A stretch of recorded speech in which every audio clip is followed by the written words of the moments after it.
And today, I'm pulling off your masks. Yes, you heard correctly. I, whom you call a young military junta leader, whom you brand as a dangerous radical, whom you serve up as an anti-Western dictator, am now telling you the truth. And this time you cannot turn off your microphones. This time you cannot turn away your cameras. This time your editors cannot cut this speech, because the world you monopolize no longer exists. Because millions will hear these words now, without passing through your filters, without being subjected to your distortions, without being muddied by your lies. I am 34 years old. Every day of my life, I grew up with your lies. As a child, I would watch Africa on television. Always the same images. Children with flies, dry lands, weapons, death. This is Africa, they told us. This is what Africa is. And we believed it. We were ashamed of ourselves. We were ashamed of our own lands, of our own people. But then I grew up. I read, I researched, I questioned, and I understood that the Africa you showed us wasn't real. The story you told us was a lie. The fate you imposed on us was a script you had written. For years, how have you portrayed Africa? How have you shown it? How have you sold it to your viewers? As if we were creatures who had no share of humanity, as if we were savages left outside of civilization, as if we were wretches waiting for you to save us. Every day, every hour, every minute, the same story plays on your screens. Hunger, war, disease, corruption, terror, chaos. These are the words that come to mind when Africa is mentioned.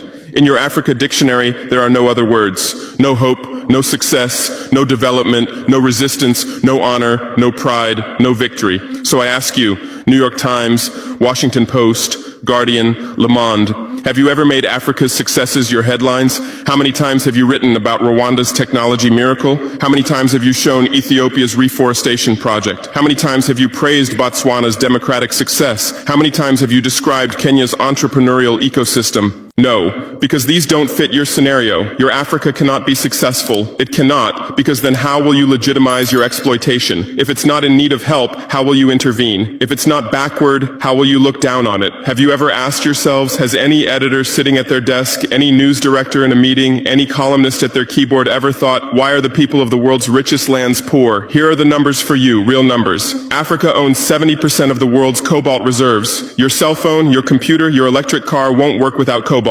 This cobalt comes from Congo, but Congolese can't afford cell phones. Africa owns 90% of the world's platinum reserves. Catalytic converters, electronic devices, medical implants, they all need platinum. This platinum comes from South Africa, but South Africans are crushed by unemployment. Africa provides 30% of the world's gold production. Mali, Burkina Faso, Ghana, Tanzania. Gold flows like rivers from our lands. But our people swim in poverty. Africa supplies 65% of the world's diamond production. Botswana, Angola, Congo, Sierra Leone, billions of dollars worth of diamonds are extracted, but our miners live on $1 a day. Africa owns 35% of the world's uranium reserves. Niger, Namibia, South Africa. Nuclear plants run on our uranium. Paris lights burn with our uranium, but our villages have no electricity. And you still ask, why is Africa poor? No, the right question is, how was Africa kept poor while being so rich? Here's your answer. Colonialism didn't end. It changed shape. You used to come and occupy our lands. Now you come and establish companies. You used to take by force. Now you make agreements. You used to rule with the whip. Now you rule with credit. Let me give you concrete examples. With numbers, names, dates, but you'll never write about these. Glencore, Swiss-based mining giant, extracting cobalt in Congo. 2022 revenue, $256 billion. Tax paid to Congo, $500 million. That's 0.2%. Is this justice? Rio Tinto, British-Australian mining giant, extracting bauxite in Guinea. 20 million tons annually. What's left for Guinea? Environmental pollution and cancer. Total, now Total Energies, French oil giant, extracting oil in Angola, Nigeria, Congo.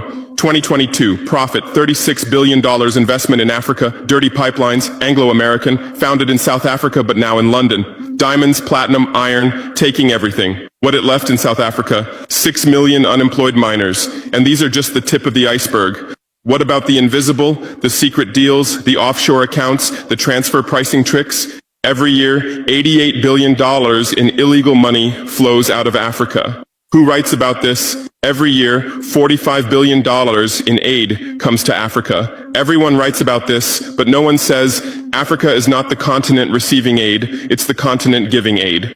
While you zoom your cameras on swollen bellies, there is a huge system working silently in the background. Every day, tons of gold, diamonds, cobalt, uranium, oil leave our land. But how? Here is the system. Step 1, create corruption, bribe our leaders, open offshore accounts, promise them a life of luxury, send their children to your schools. Step 2, make deals, get 50-year, 99-year concessions, ask for tax exemptions, be exempt from environmental rules, ignore labor rights. Step 3, control the infrastructure. Take over ports, airports, railways, but only from the mine to the harbor. Don't build roads to the villages. Don't bring electricity to schools. Step 4, provide security. Set up private security companies. Arm them. Declare protesting. Step 5, silence the media.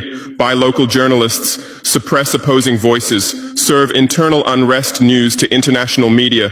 And this is how the system works. It's been working like this for 100 years, and you don't see this system. You don't want to see it, because you're part of the system too. Who are the biggest advertisers of New York Times, CNN, BBC, oil companies, mining companies, arms companies, pharmaceutical cartels, the companies that exploit Africa? You live on their money, you defend their interests, and what I'm about to tell you might cost me my life, but it's no longer time to be silent. France's system in Africa is the CFA franc. 14 African countries still use French colonial currency. 50% of these countries' central bank reserves sit in the French treasury. France applies negative interest to this money, so we pay France to use our own money. Through this system, France transfers $500 billion worth of resources from Africa every year. Does anyone write about this? No. But when France gives Africa 10 billion euros in aid, it makes headlines. Britain's system is more sophisticated. London is the world's money laundering center. City of London, offshore paradise. Every penny stolen from Africa passes through London. Jersey, Guernsey, Cayman Islands, Virgin Islands, all under British control. Africa's wealth hides there. America's system is AFRICOM, Africa Command, 46 military bases on the continent. Official purpose, security. Real purpose, resource control.